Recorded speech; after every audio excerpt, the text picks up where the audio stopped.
আমাদের এই মূল ভবনটা একদম প্রিপেয়ার্ড ছিল না, একটা টিন শেডে কাজ শুরু করেছিলেন আমাদের বিচারকরা এবং চিফ প্রসিকিউটর তাজুলের নেতৃত্বে টিম।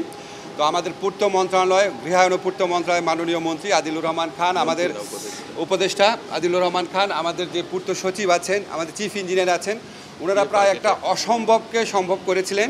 ওনারা প্রাথমিক এস্টিমেশন ছিল ওনাদের 3 মাসে কাজ শেষ করা, সেখানে ওনারা মাত্র কয়েক সপ্তাহে কাজ শেষ করেছেন 3 সপ্তাহে।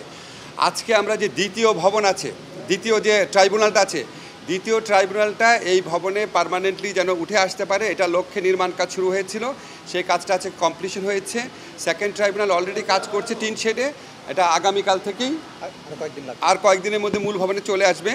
আমরা বিচার কার্যে যে সর্বোচ্চ গুরুত্ব দিচ্ছি, এবং এটা যে শুধুমাত্র আইন মন্ত্রণালয় না, আপনি গৃহায়ন পূর্ত মন্ত্রণালয় বলেন বা অন্যান্য সংশ্লিষ্ট যত সরকারি প্রতিষ্ঠান আছে, সবাই যে সর্বোচ্চ গুরুত্ব দিচ্ছে আজকে দ্বিতীয় ট্রাইব্যুনালের কাজ অতি দ্রুত সম্পন্ন হওয়ার মধ্যে দিয়ে তা আবারও আপনার এটা মানে প্রমাণিত হলো। সানবিট সব দিবে সামাল, সানবিট ম্যাজিক প্রেস ডিশওয়াশিং এর মাথা ঘোরানো সলিউশন। তো আমরা এমনকি এটাও চিন্তা করছি, আমরা এখন টিন শেডটা খালি হয়ে গেলে আমরা আন্তর্জাতিক অপরাধ আদালত 3ও করতে পারি।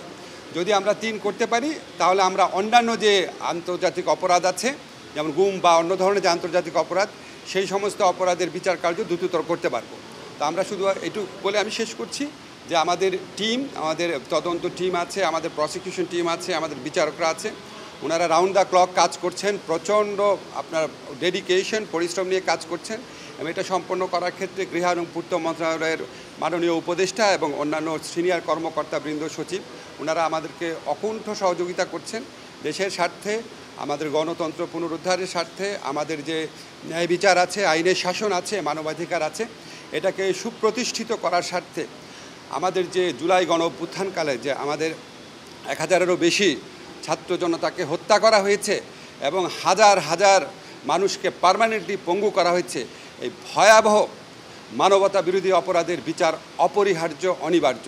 সেই বিচার করার লক্ষ্যে প্রথম থেকে আমরা অবিচল আছি, বিচারের যে গতি আছে সেতে আমরা যথেষ্ট সন্তুষ্ট আছি।